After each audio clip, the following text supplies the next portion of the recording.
What is going on, guys? It's Noah here with Custom RC Mods. Welcome back to the channel. Today I'm out of the park and we're going to do another FPV flying video here with the Multi-Rotor Mania Reaper. I finally got an HD setup on here with the GoPro Hero Session, and it came with this TPU mount that I just went ahead and reinstalled on it. I'm really excited. I haven't really featured this one that much, so I thought I'd go ahead and do that in today's video. This one is a stock untuned Betaflight 4.2 board on this F4 Omnimus V6 board on here with the I believe Hawksky 2500 kV 2306 motors, and they have individual 30 amp ESCs. I can go more into the specs, but I did a full setup and overview of this thing. If you guys want to see that, go ahead and follow the link down in the description below. Anyway, we're gonna go ahead and get this thing up and flying. We're running a 4-cell Tattoo battery on there as well. So yeah, let's go ahead and do that now. Alright guys, so the quad is all set up and recording. Let's go ahead and get this thing on up in the air here. Alright, so arming. We're back at my FPV stomping grounds. And yeah, it's been a bit since I've been here. There's just not a lot to do here, but none of my other spots are really open. So I guess this is kind of what we're left with. Looks like we've got a little bit of a power issue with this camera, but you can see every time I give it throttle, you can see those lines because the power is just not filtered properly. But other than that, this thing is, flying really good. I haven't featured this a lot on my channel as of recently, so I thought I'd go ahead and make a video with it today. But this is one of my favorite quads, especially. It is my favorite bottom mount quad, and I feel like every freestyle fleet needs a little bit of top mount and a little bit of bottom mount action on the quads there, because they bring different things to the table. This one is just a little bit more nimble than my top mounts are. So that's definitely something that's really nice about it. Just hit a branch there. Getting dangerously close to that pole, playing chicken with it. But this thing is just obviously very powerful, of course. It's a 195mm frame, I believe, that is running 2500 kV 2306 motors, and a 4-cell battery, of course. So this thing is just, it screams all around, which isn't always what you want for freestyle, surprisingly. More power is always better, and it can get you out of sticky situations faster. However, it's not the end-all be-all when it comes to flying, just because it's usually a little bit more touchy on the throttle response, and it's a little bit less predictable. Yeah, once I'm on the throttle really high, and I get those lines in my video feed, it's really hard to kind of look at things accurately, which is really, really weird, and I'm not used to that, so definitely going to be something I need to look into and probably get a little regulator on this camera here, or the VTX, or both, or I'm not totally sure, because this is definitely an issue. It's probably my VTX, honestly. It's drawing a lot more power than the camera is, but thankfully I've got some iFlight BECs at home, so this one is direct wired into the main battery voltage, so I'll go ahead and keep that get that all wired up and bring it out for another flight here a little bit later. Yep, this thing is very smooth, even for the default tune on here. Like I said, if it looks a little shaky, I have not added any stabilization to the HD camera, so that might be why, as well as, again, it is a default tune, and every default tune, as good as it might be, it still needs a little bit of work on it. Alright, so I've been doing primarily left turns. For some reason, I just have this interesting thing where I like to do left turns, and I'm not necessarily better or worse at left turns than I am right turns, so I don't even know why I do it. I guess I'm just more comfortable, or it's just more of a habit.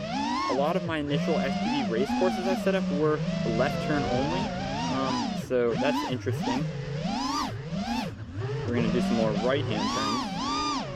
Satisfy with people. I got a lot of comments on my last FPV video saying, yo, you got some NASCAR syndrome on there. Obviously, because NASCARs only make left-hand turns on the oval circuits. Yeah, I was going to do a split S there, but kind of chickened out, so I guess we'll do that lazy one right after it. I might just have to go ahead and commit to that here right now. Very powerful,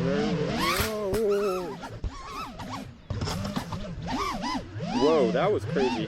That was crazy. I did not come down in the right space at all. Got all tied up in the branches. That's my fault. But yeah, the flight time on this is super, super respectable. We are still at 14.2 volts resting, We're about 4 minutes into the flight, and that's the nice thing about this, is it's a very lightweight frame, so there's not a lot of current draw, even on these higher, KV motors, which would tend to draw more current, just because, obviously, their power. But yeah, really excited with these.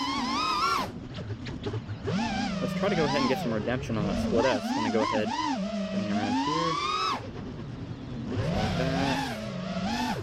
We got a low-hanging branch that is really causing an issue there. Alright, so we are at 13.9, 14.1 volts, and that's about time we need to bring it in here. Go ahead and do a circle around myself. And up or down for landing. Just like that. Let's go ahead and switch packs and do it again.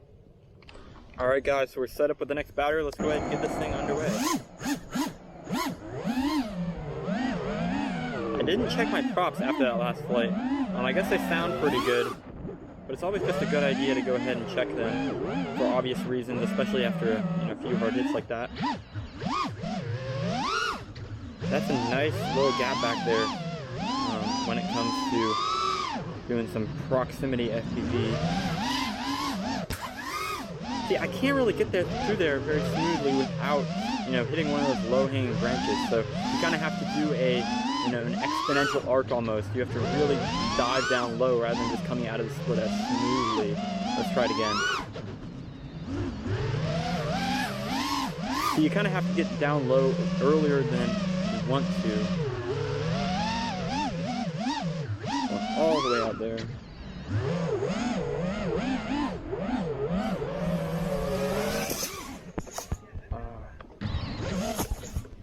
Got stuck. Alright, so we clipped the branch there. Looks like that's going to be okay. We're still flying. I had the chance to go ahead and check my prop. And it's always good when you don't have to go ahead and use turtle mode, because if your motors are lodged on something, that can be really bad for your motors and ESCs when they are trying to put in power when obviously it's being prevented from that.